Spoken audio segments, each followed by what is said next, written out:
시청자 여러분 안녕하십니까. 더 리더 최남수입니다. 기계가 사람처럼 생각하고 문제를 해결해가는 인공지능. 지난 3월 이세돌 구단과 알파고와의 대국이후 인공지능에 대한 관심이 높아지고 있는데요.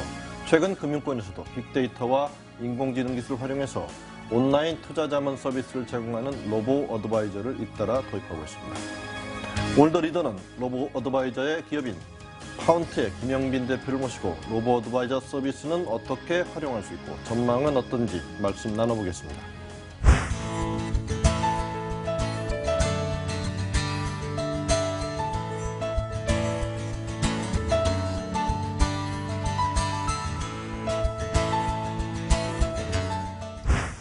네, 김 대표님 안녕하세요.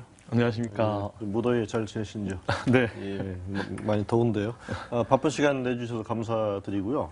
로보 어드바이저 이 말 자체가 어려워서 좀 천천히 좀 여쭤보고, 회사 이름이 파운트죠. 파운트인데, 어떤 일을 하고 계시고, 또 회사 이름은 어떤 의미에서 이렇게 지으셨는지 좀 설명 좀 부탁드리겠습니다. 네. 로보 어드바이저라는 건 말 그대로 풀이해보자면, 로봇이 파이낸셜 어드바이저를 해준다라는 의미고요. 그래서 기존에 사람이 하던 그런 프라이빗 뱅커들이 제공해던 자산 관리 서비스를 기계가 대신해서 대중들에게 제공해 줄 수 있는 서비스를 말합니다. 저희 파운트는 이러한 로보 어드바이저 서비스를 제공하는 회사이고, 저희 회사 이름인 파운트가 의미하는 바는 파운틴이라는 분수, 분수. 샘에서 나온 거고요. 투명하고 또 투명하게 고객들 자산을 관리해주겠다. 그리고 이렇게 분수처럼 샘솟는 대로 자산을 계속해서 불려주겠다라는 의미를 담아보았습니다. 로보 어드바이저, 사실은 로봇과 어드바이저, 그러니까 뭐 자문해주는 사람 이렇게 두 가지를 합쳐서 이제 만든 조어인데요. 말은 쉬워 보이지만 사실은 이 안에 들어가면 굉장히 복잡한 내용들이 많을 것 같습니다. 어떤 서비스이고 좀 어떻게 운영되고 또 어떻게 수익을 얻을 수 있는지 조금 설명해 주시죠. 이 로보 어드바이저에 대한 설명을 드린다라면 먼저 기존과 어떻게 다른지가 좀 설명이 좀 필요한 것 같습니다. 예. 기존에도 기계를 통한 투자들은 좀 이루어져 왔었는데요. 전통적으로 시스템 트레이딩이라고 말하는 단타 매매들이 주로 기계를 통해서 이루어졌던 투자 방식입니다. 근데 이 로보 어드바이저는 기존과 다르게 단기 수익에 집중하는 것이 아니라 장기 수익. 그래서 고객의 자산을 꾸준하게 증식시켜주고 이를 통해서 고객이 원하는 목표를 이루어지게 도와주는 서비스라고 할 수 있습니다. 예. 그래서 내 집 마련이 됐건 자동차 구매가 됐던 결혼 자금이 됐던 이런 고객의 목표가 설정되고 그 목표에 맞춰서 고객의 성향에 맞는 위험한 걸 즐기는 사람은 좀 더 공격적으로 운영해주고 안정적인 걸 원하는 사람은 좀 더 채권의 비중이 높은 안정적인 투자를 제안해주고 이렇게 고객별로 맞춤형된 포트폴리오를 제공하면서 자산 관리를 해주는 서비스라고 할 수가 있습니다. 좀 어려운 용어들이 막 나와서 그러니까 시스템 트레이딩이라는 거는 어떤 의미에서 보면 이렇게 컴퓨터를 활용해서 특정 종목에 대한 투자를 이렇게 주로 하는 거이지 않습니까? 네, 맞습니다. 근데 이제 로보 어드바이저는 알려져 있듯이 어떤 종목 투자를 하는 그런 건 아니죠. 그 네. 차이점 좀 설명해 주시죠. 네, 가장 큰 좀 차이를 말씀드린다고 한다면 아마 풀고자 하는 핵심 질문이 다른 것 같습니다. 그런 시스템 트레이딩은 어떤 종목들이 나에게 좀 큰 수익을 안겨줄까라는 어떤 주식의 피킹이 풀고자 하는 질문이라고 한다면 전통적으로 이 업이 만들어진 미국에서의 로보 어드바이저 서비스는 어떻게 자산을 배분하면 가장 위험 대비 괜찮은 꾸준한 수익률을 얻을 수 있을까라는 것입니다. 그래서 어떻게 배분하느냐라는 것이 로보 어드바이저에서 풀고자 하는 질문이고요. 그래서 그런 측면에서는 뭐 어떤 게 더 훨씬 좋고 나쁘다의 의미라기 이전에 좀 다르다라는 것을 좀 설명을 드릴 수 있을 것 같습니다. 예, 그러니까 자산을 뭐 채권, 주식, 펀드 어떻게 나눠서 쪼개서 이렇게 좋은 수익률을 얻을 것이냐 이걸 네. 고민하는 게 로보 맞습니다. 어드바이저다. 이렇게 좀 개념을 좀 정리를 해봤습니다. 근데 사실 로보 어드바이저 이름은 굉장히 흥미롭고 로봇이 하는 것 같은데 사실은 뭐 로봇이 하는 건 아니죠. 반은 맞고 반은 좀 다르다라는 점. 로봇의 형태를 모양새를 자꾸 연상하시는데 그건 아니죠. 네, 그렇습니다. 네. 예. 그래서 이렇게 구체적으로 이렇게 팔다리가 움직이는 로봇이 나와서 투자를 다 결정해준다라고 생각하기보다는요. 전통적인 퀀트 모델링이라고 할까요? 그러니까 수학적 베이스로 그런 퀀트 모델에 더해서 이제 최근에 좀 각광받고 있는 머신러닝 기술, 기계학습이라는 요소가 좀 접목돼서 투자에 있어서 조금 더 현명한 판단을 내려서 고객들에게 위험 대비 가장 괜찮은 수익률을 제안해 줄 수 있는 기술이라고 볼 수 있고요. 그래서 이런 측면에서는 로봇이라는 그러니까 학습한다라는 점에서는 로봇적인 요소가 있고 예. 반면에 완벽히 이제 그 AI 트레이더가 존재하면서 그 AI 트레이더가 뭐 사고하고 생각하면서 막 개별 주식을 투자하는 모습은 아니라고 그건 생각이 아닌 될것 거죠. 같습니다. 예, 그 분명히 좀 구분이 된 것 같습니다. 그 파운트 언제 회사 세우셨습니까? 작년부터 시작한 회사이고요. 예, 작년 회사 세우셨을 때 연세가 어떻게 되셨습니까? 젊어 보이셔서? 네, 그때는 제가 33살이었습니다. 예. 30대 초반에 회사를 세우셨는데 지금 회사 규모나 뭐 경영 상황은 어떻고 주로 어떤 분들이 몇 명이나 합류해 계시는지요? 현재 저희 그 회사는 20명 정도의 그 정직원들이 있고요. 예. 비상근으로 저희 그 전문가들, 고문분들까지 합친다면 26명의 회사입니다. 예. 그래서 특히나 저희 회사는 20명 중에서 과반 이상이 석사, 박사 인력이고요. 또 한국과 또 해외 유수 대학을 졸업하신 되게 뛰어난 분들이 회사에 함께하고 있습니다. 저희 알고리즘 총괄하시는 분은 뭐 서울대 수학과를 나오시고 또 코넬에서 금융공학 박사를 받으시면서 좀 충분히 이 업에서 직접 퀀트 베이스로 투자를 진행하셨던 분이기도 하고요. 또 그 외에도 이제 세금 분야, 뭐 법률 분야, 이 각 분야의 전문가들, 특히 엔지니어링 파트에선 머신러닝 기계학습 쪽에 10년 이상의 좀 그 깊은 고민을 하신 전문가분들이 좀 많이 포진하고 있는 회사입니다. 예. 그 지금 이제 파운트도 그 로보 어드바이저에 뛰어드셨지만 지금 뭐 일부 회사들이 또 있지요. 지금 네. 국내 시장 현황은 좀 어떤지요? 막 초기 단계일 텐데. 네, 맞습니다. 예, 미국은 약 한 4년 전부터 이 업이 태동하기 시작해서 지금 이제 꾸준히 매년 80% 커가고 있는 시장이라고 볼 수 있고요. 한국은 대략 작년부터 이 업체들이 등장하기 시작해서 현재는 아직은 되게 초기 단계라고 할 수 있습니다. 예. 그래서 실제로 운영되고 있는 로보어드바이저에서 운영되고 있는 자금 규모는 미비한 수준인데요. 앞으로의 성장성을 생각한다면 아마 그 어떤 때보다 빠르게 좀 로보어드바이저가 확산될 걸로 많이들 예상을 하고 있습니다. 예. 그런데 지금 뭐 이제 사실은 로봇 어드바이저가 좀 각광을 받고 또 많이 얘기가 되는 것은 뭐 로봇 자체가 상당히 주는 그 이미지가 좀 신선하기도 하지만 이제 그 아까 말씀드린 뭐 알파고 이후 또는 또 핀테크 이런 바람 속에서 좀 각광을 받으시는 건데 앞으로 시장 전망 어떻게 보십니까? 전 이 시장이 커간 이유를 좀 설명해 드린다면 예. 이 시장이 어떻게 될 것인가에 대해서 명확한 답을 드릴 수 있을 것 같습니다. 이 미국에서 로보어드바이저 시장이 성장하게 된 것은 사실 알파고 같은 딥러닝 기술에서 뭐 기술적 특이점이 와서 기존과는 다른 혁명적인 그 테크놀로지에 의한 좀 촉진이라기보다는 오히려 큰 시장의 흐름 때문이라고 말씀드릴 수 있을 것 같습니다. 그 시장의 흐름 바로 저성장과 저금리인데요. 예. 미국에서도 이 저성장과 저금리가 2008년, 특히나 2011년 이후에 두 번의 금융위기 이후에 글로벌리 좀 만연하게 되고 이제는 뉴노멀이라는 얘기를 하죠. 예. 그러니까 어디 하나 큰 수익을 내는 시장 자체가 점점 이제 줄어드는 상황에서는 예. 뭐 저희 회사의 뭐 투자 고문이신 짐 로저스 같은 분들도 워렌 버핏도 고수익을 내는 게 어려워졌습니다. 예. 그래서 액티브 투자를 통한 고수익을 추구하는 시장에서 이 고객들은 안정적으로 자산과 본인의 돈을 불리기 위한 패시브 위주의 투자들이 훨씬 시장이 커졌고요. 유럽의 경우에는 80% 이상의 이런 패시브한 투자들이 이루어지고 있고 미국도 패시브 시장이 훨씬 큰 상황입니다. 그래서 국가의 성장성이 꺾이게 될수록 이런 패시브 시장이 커지게 되는데요. 기존의 10%의 타겟 수익률에서 한 4에서 5%대의 수익이 되면 점점 그 비용 이슈도 중요해집니다. 그리고 이런 서비스를 원하는 수요들도 늘어나는 반면 그 서비스를 줄 수 있는 공급은 한계가 있고요.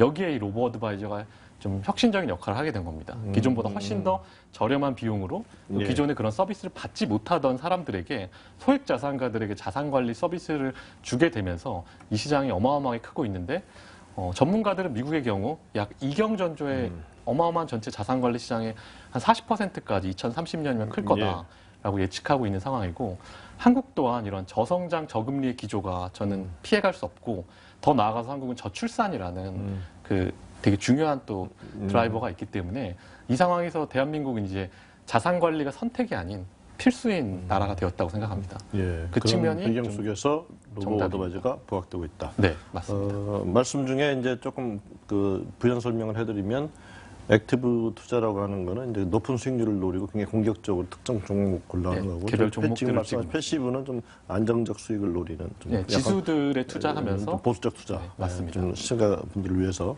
좀 용어 설명을 좀 드렸습니다. 그러면 파운트나 또 다른 경쟁사들의 로보 어드바이저 서비스, 지금 투자자들이 직접 서비스 받을 수 있나요? 저희 파운트의 경우는 현재 그 금융권과 좀 협력을 하면서 서비스를 제공하고 있는데요. 저희가 직접 지금 받을 수 있는 건 기업은행의 일명 ISA 같은 경우에는 저희 로보 어드바이저의 알고리즘을 통해서 예. 고객들이 그 자산 관리를 받을 수가 있습니다. 예. 그리고 아마 연 말까지 그 계속해서 서비스가 확대될 건데 은행권과 이제 뭐 증권사를 통해서 다양한 채널로 저희 로보 어드바이저를 만나실 수 있고 내년도에는 또 그 기존의 증권사나 금융권을 반드시 거치지 않고도 직접적으로 그 자문을 받을 수 있는 부분을 계획하고 있습니다. 지금은 이제 금융기관을 통한 이제 간접 서비스 제공. 네, 이제 제도가 정비되면 이제 직접 이렇게 하실 수 있군요. 네, 예. 맞습니다. 그 지금 이제 일부 금융기관 통해서 로보 어드바이저 서비스가 제공되고 있는데 주로 이용하시는 고객들은 어떤 분이시고 이제 수익률이 어떤 정도가 나오는지 궁금하네요. 네, 주로 이용하는 고객들은 예상했던 대로 젊은 고객들이 많고요. 예. 사용하는 고객들의 대부분의 그 뭐 로버드 알파라는 이제 우리은행에서 제공하는 서비스의 통계자를 보면 예. 모바일을 통한 이제 고객들이 한 90%일 정도로 젊은 고객들이 모바일을 통해서 이런 서비스를 좀 이용하고 싶어하는 것을 확인해 봤습니다. 예. 그리고 이런 사람들은 특징이 사실 어떻게 보면 자산 관리 시장에서 버려진 사람들이라고 할 수 있거든요. 아직 20, 30대에 그런 많은 자산을 모았을 리도 없고 사실 PB들이 20, 30대를 위해서 많은 노력을 들이면서 자산 예. 관리를 해주지도 않으니까요. 이런 사람들이 좀 주로 서비스를 많이 이용하게 될 걸로 생각을 하고 있습니다. 예. 뭐 우리는 초기 단계지만 이제 선진국들의 경우에는 이 서비스가 제공된 지가 제법 됐는데 네. 시청자 여러분한테 이제 이해도를 높이기 위해서 좀 약간 보수적 투자지 않습니까? 그러니까 네. 대개 시장의 지수 수익률 대비 그 로보 어드바이저 수익률이 어느 정도 수준 어떻게 비교될 수 있을까요? 미국의 경우에는 선도 로보 어드바이저 업체들의 성과를 본다면 S&P 500이라는 미국 전체의 어떻게 보면 지표, 예. 한국으로 치면 코스피라는 그 주식시장의 지표죠. 대비 미국의 S&P 500 대비 사실 성과가 더 떨어지는 편입니다. 그러면 되게 이건 놀라운 사실인데 그럼에도 불구하고 고객들이 계속해서 증가하고 있고요. 또 예. 그 업체들이 운영하는 자금 규모도 매년 60에서 80% 정도로 빠르게 증가하고 있습니다. 이 이유를 살펴본다면 고객들이 반드시 고수익만을 추구하는 게 예. 아니라 시장 위기에도 흔들림 없이 그러니까 그럼 포트폴리오 변동성이라고 표현하죠. 예. 그러니까 크게 돈이 빠지는 일이 없이 꾸준하게 자신의 자산이 증식하고 그리고 더 중요한 건 모바일을 통해서 언제나 자기 자신의 포트폴리오가 운영되는 현황 같은 걸 또 받아볼 수 있고 예. 고객들과 커뮤니케이션을 늘리면서 고객 만족도를 올려가면서 서비스가 제공되는 것 같습니다. 저희 파운트의 경우에는 지금까지 실제 운용된 성과를 볼 때 한국의 지표라고 할 수 있는 코스피 대비는 더 좀 우수하게 좀 나오고 있고요. 예. 대략 뭐 안정형, 중립형, 공격형마다 다른데 안정형의 경우에는 코스피랑 비슷한 수익률 대신 안정성 훨씬 높고요. 중립형, 공격형은 대략 한 4에서 6% 정도 더 높은 수익을 좀 보여주고 있습니다. 예. 지금 앞부분에서 이제 이런 내용의 서비스를 공급하셨는데 좀 IBK 얘기하셨는데 지금 금융기관들과의 제휴나 네. 직접적으로 소비자를 상대로 서비스를 팔기 전에는 그게 좀 중요해 보이는데 지금 현재 어느 기관을 통해서 이 서비스를 이용할 수 있는지. 현재 우리은행을 통해서는 체험형 서비스를 좀 받아보실 수 있고요. 그건 어떤 내용이죠? 그러니까 고객이 좀 투자 도입 방식에 따라서 일반적인 투자인지 퇴직인지 아니면 은퇴 설계인지 이런 고객의 목적에 따라서 본인들이 어떤 포트폴리오를 가져가는지를 진단을 받고 그 다음에 대략 그런 가입할 수 있는 금융 상품을 추천받으실 수 있습니다. 이건 사실 저희가 제공해드릴 수 있는 서비스의 한 5분의 1 정도를 보여드리는 예. 체험형 서비스이고요. 아마 연말 정도면 전부 다 갖춘 서비스를 한번 보여드릴 수 있을 것 같습니다. 기업은행은 이제 1인명이라서 예. 본인들이 직접 많은 걸 이제 하지 않아도 믿고 맡길 수 있는 방식으로 좀 운영되고 있는 것이 있고, 현재 저희가 올해 내에 좀 그 공모 펀드를 출시하는 걸 좀 준비를 하고 있습니다. 이 부분은 비록 맞춤형은 아니지만 고객들이 좀 저액 소액으로도 손쉽게 그 자산 관리를 받을 수 있는 좀 상품으로 출시를 해볼 수 있을 것 같습니다. 그 세계적 투자자로 알려진 짐 로저스 네.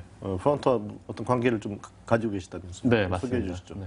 저희 회사에는 투자 고문이시기도 하고요. 또 소액 주주이기도 한데요. 뭐, 그 조지 소로스와 함께 퀀텀 펀드의 창립자이고, 예, 과거에는 유명하신 분이죠. 예. 4,200%라는 뭐 어마어마한 수익률을 기록하신 분인데, 저와는 제가 모터사이클 타고 지구를 한 바퀴 도는 여행을 좀 했었는데, 짐 로저스도 비슷한 거 맞습니다. 했죠? 예. 네. 세계 일주를 3번 하신 분이죠. 예. 그때 좀 인연이 닿았고요. 제가 이 회사를 설립하면서 저희 회사에 좀 투자 고문이 돼달라고 이제 부탁을 드리니까 네, 단호하게 거절을 하시더라고요, 처음에. 아, 예. 네, 자기는 그런 그 퀀트 알고리즘 투자를 믿지 않는다. 그리고 그런 게 가능하다면 부채를 끌어다가 직접 투자해야지 왜 이런 걸 서비스를 내냐라고 바로 질문을 하시더라고요. 근데 예. 이 로보어드바이저 서비스는 그런 시스템 트레이딩과는 좀 다릅니다. 이거는 오히려 운용이라기보다는 금융 서비스에 가깝다라는 걸 이해하시고는 그럼 자기가 도와줄 수 있는 부분이 있겠다라고 이제 마음을 바꾸셨고요. 현재는 특히나 이제 커머디티라는 변동성이 높은 부분에서 예. 뭐 에너지나 이런 곡물 이쪽 관련돼서는 굉장한 전문성이 있으셔서 관련한 자료를 좀 저희에게 제공해 주시고 조언을 해 주시기도 합니다. 예, 그 지금 모터사이클 세계 일주 해주셨는데 짐 로저스는 부인하고 같이 하셨던 것 같은데 혼자 하셨습니까? 저는 그 팀으로 같이 좀 다녔었고요. 팀으로요? 저희는 이제 다니면서 그 독도가 한국의 아름다운 섬입니다라는 홍보를 하고 예. 예, 사물놀이 공연을 통해서 좀 이목을 독도 관련 집중시키고 단체에도 가입돼 네. 예. 그러면서 좀 근데 어떻게 다녔습니다. 굉장히 그 또 아프가니스탄 좀 곁으로 좀 세서요. 아프가니스탄 파병도 되셨고 지금 굉장히 곱상하신데 굉장히 터프한 일들을 도전을 많이 하셨는데 어떤 계기로 그런 일들을 하시게 되셨습니까? 제가 추구하는 건 삶에서 좀 그 가치와 재미라는 두 예, 가지 가치와 좀, 재미. 키워드인데요. 이를테면 그 여행을 한다 했을 때 나 혼자만의 여행이라기보단 좀 의미가 있고 가치 있는 여행을 했으면 좋겠다라는 예. 생각을 했었고요. 아프가니스탄 파병 같은 경우에는 제가 군 생활 중에서 조금 더 좀 그 세상에 대해서 알고 싶다라는 호기심과 또 도전 정신을 좀 지원했던 것 같습니다. 네, 하여간 외유 내강형이신 것 같습니다.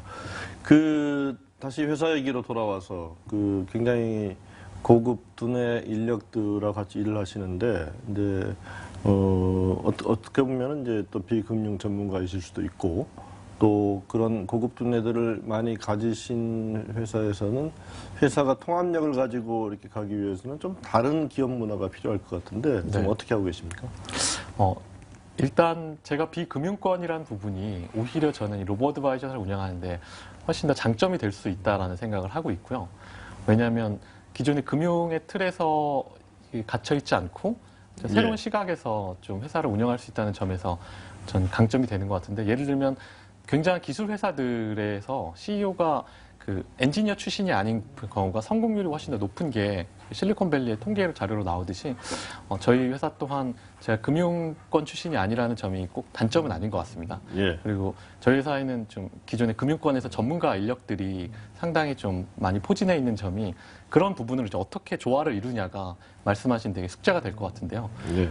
저보다 이제 나이나 연륜, 그 다음에 뭐 어떻게 보면 그 여러 가지 면에서 경험적인 측면에서 뛰어나신 분들이 조화를 이루는 데서 핵심은 저희 회사의 좀 자율성인 것 같습니다. 예. 그 사람의 좀 의견을 존중하고 각자가 저희 회사의 기업 문화는 탁월함의 추구인데요. 저희 회사는 개인의 탁월함을 성취하기 위해서 온 힘을 다해 돕는다라는 좀 기치 아래 각 개개인의 자율성을 통해서 그런 탁월함들이 모여서 고객들한테 최고의 서비스를 주게 되는 것 같습니다. 그 대표님 이력 보면 대학도 아주 좋은 대학 우수한 성적으로 졸업하셨고, 또 보스턴 컨설팅 많은 사람이 들어가고 싶어하는 BCG에서 일도 하셨고, 또 아주 똑똑한 인재들이 모이는 멘사 회원이시기도 한데, 이렇게 화려한 경력을 가진 사람들이 보통은 벤처로 나오지 않는데 어떻게 벤처를 생각하시게 됐는지요?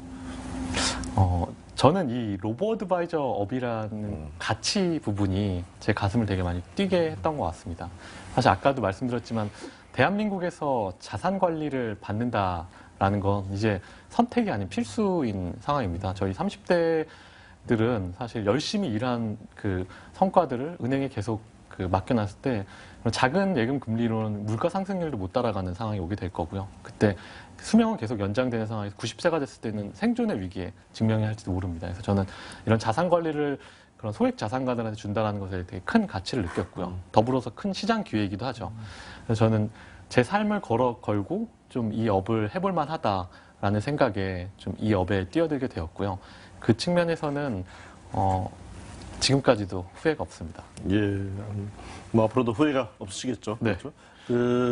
지금 주변에 보면 특히 이제 30대 초중반이시니까 참 대학 졸업에도 일자리 얻기 쉽지 않고 또 뭐 사실 창업을 하자니 실패할까 겁나고 이런 분들이 저는 특히 젊은 분들이 많은데 지금 창업 전선에 뛰어든 입장에서 네. 좀 금과 옥조 같은 조언 좀 한 말씀 해주시죠.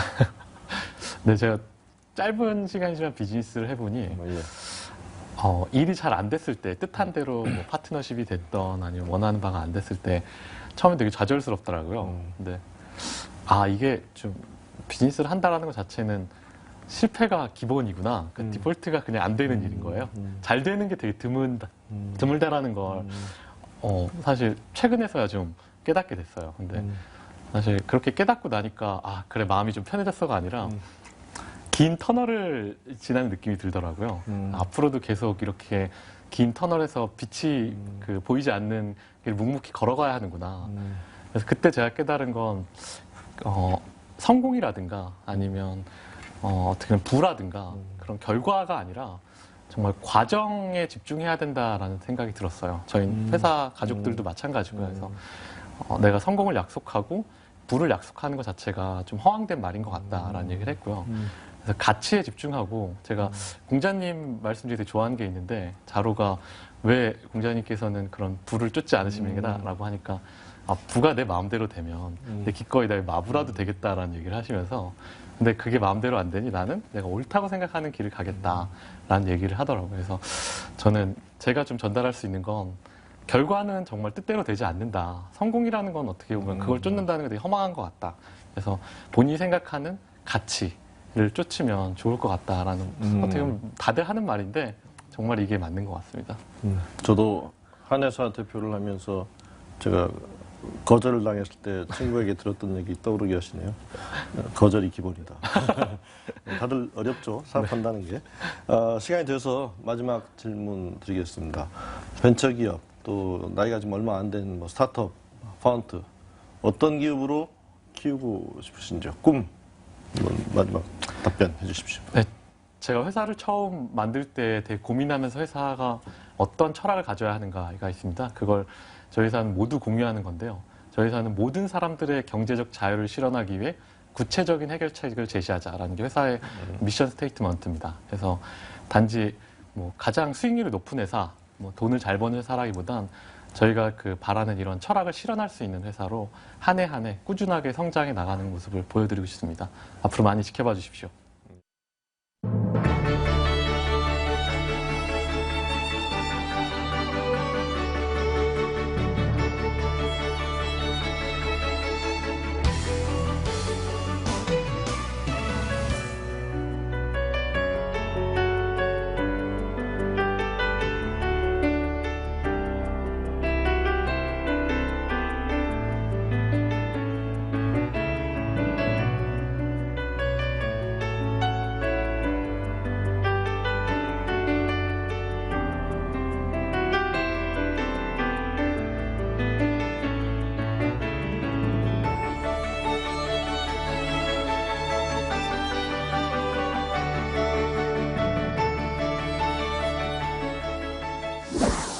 네, 지금까지 들으신 것처럼 로보어드바이저는 IT와 금융이 융합된 새로운 투자 자문 서비스입니다.